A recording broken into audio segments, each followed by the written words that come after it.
Hey guys, Lady Lynn here. Today I'm going to be showing you how to get your hair smooth when you're blow drying and when you're flat ironing your hair.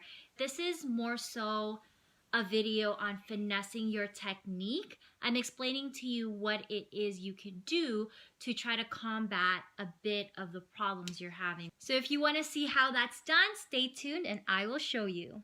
The first thing you're doing is that you're blow drying without a nozzle. When you have a nozzle, it directs the airflow exactly where you need it to, and it concentrates everything to your brush. So if your blow dryer came with an attachment, make sure you stick that bad boy on there and use it whenever you're blow drying. You're blow drying in the wrong direction. What you're actually doing is you're taking the small little hairs that your hair will have and you're blowing them up and open, which causes frizz, and you're causing tangles. What you should be doing instead is blow drying down.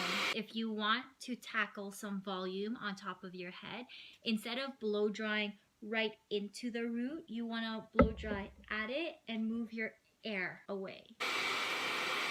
Clip the hairs you're not going to be blow drying. If all of your hair was down and you're blow drying, other hairs that shouldn't be in your brush end up getting tangled in it, and then it's just a mess. When you put your brush in, notice how I'm rotating a little bit. What that does is it rotates in and then you lock and then you pull. All the short little strands that are in your hair need to get locked into the brush, if you know what I mean. So using a smaller brush like this controls all the short little frizzies in your hair. I'm basically brushing up and then I'm rotating like this so that it locks it in. And as I move down, you can see how some of that hair, like I'm not rotating all the way. It's just a little bit. It feels like it's loose. I'm rotating a little bit more. Just the slightest little bit. And then when I get to the ends, my blow dryer and my brush are still married until that hair falls off my brush. The placement of my nozzle will be where my ends are. Nozzle will be here because that's where my ends are. My nozzle will not be on this side because what that does is it just blows all of these hairs up, creating frizz.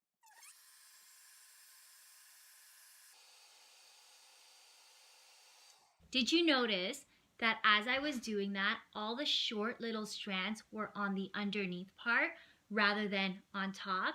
Do not blow dry your hair until it's absolutely dry. Go watch my how to properly wash your hair video so that you can see how to do it so that your hair can air dry a lot faster. Now I'm gonna move on to my next section.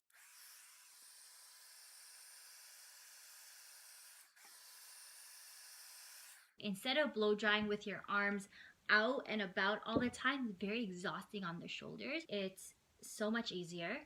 You crisscross your arms, you move your head, you turn your head around. I basically rotated it down like this.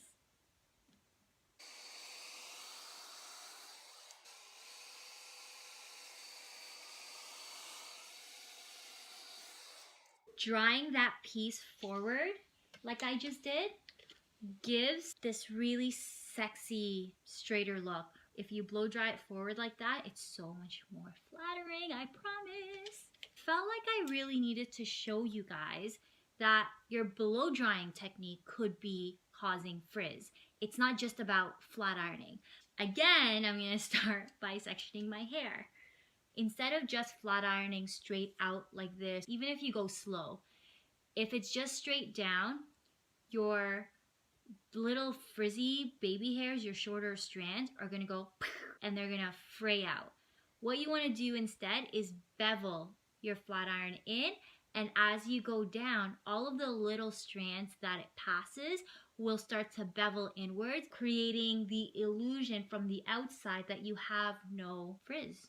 So the temperature of my iron is at 350. This is the Avanti Ultra. This is a professional flat iron. It can do wet to dry.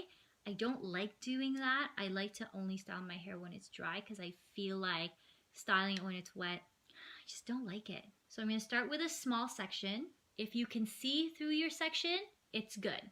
When you section your hair smaller, you can ensure that when I take a section like this, that's super thin, when I pass my iron on it, there's a likelier chance that every strand is going to get heat. As I do it, I'm beveling. You're tilting it just the slightest bit. So it's going to go in, a little bit of a tilt, and then bring that bad boy down.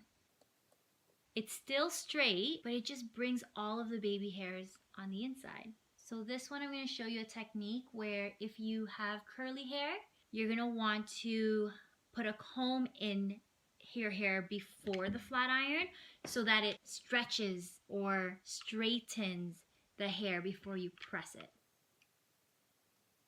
This will take some practice.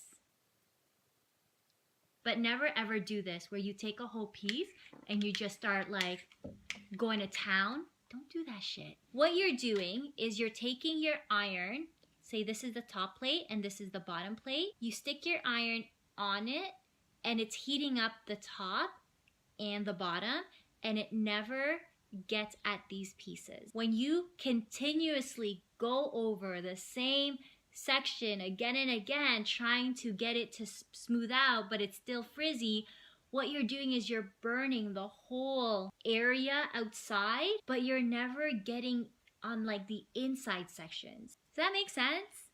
So again, you can see I'm beveled in a little bit. You can see all those short little strands are coming on the inside. Mohawk, which is this section right here. This is actually the most important section. So everything else is practice until that's when shit gets real. When you section around the front, you're gonna start by tucking your hair behind your ears and only working on that, and it's on an angle. This is when you wanna get like up close and personal to the mirror, especially if you have little baby hairs. I like to like tilt my head away because it gets so hot. And just bevel it oh so slightly. I'm holding my hair where most of my baby hairs or broken hairs are. That's where I'm holding it taut and straight, and then I'm beveling. Don't flat iron this piece again because you've already done that. Bevel as you come down. This should be your last ear piece right here, which falls right on top of the ear. From there, I'm taking tall sections, so up and down, but they're thin, so my iron can actually get through them. Stick my comb in there. Make sure it's tangle-free before you flat iron. See, all the baby hairs are on the underneath side. That's not just gravity, people. That's me actually beveling all the baby hairs in. You can see the frizz right in through there. Those are all the shorter strands of hair. You know, your hair falls out, a new one grows back in. This is how the world works. Whenever you're working on the front sections of your hair, you want to take the smallest, skinniest pieces as possible. And I'm not even really like pressing hard on the hair because these strands are so delicate. Okay, so lay it in, bevel under. Small little sections, boys and girls. If you're blonde or your hair is damaged, make sure you lower your heat. 260 is a good place to start. I'm at 350, which is, it's high.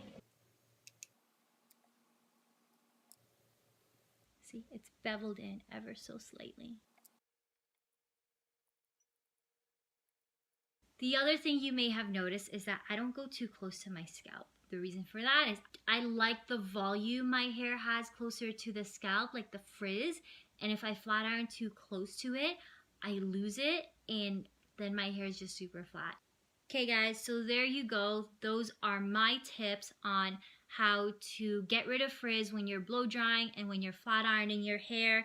If you like this video, give it a big thumbs up. Comment below if you have any questions for me or if you've tried this and it works for you, if you already do this and it works for you. Stay tuned for some more videos.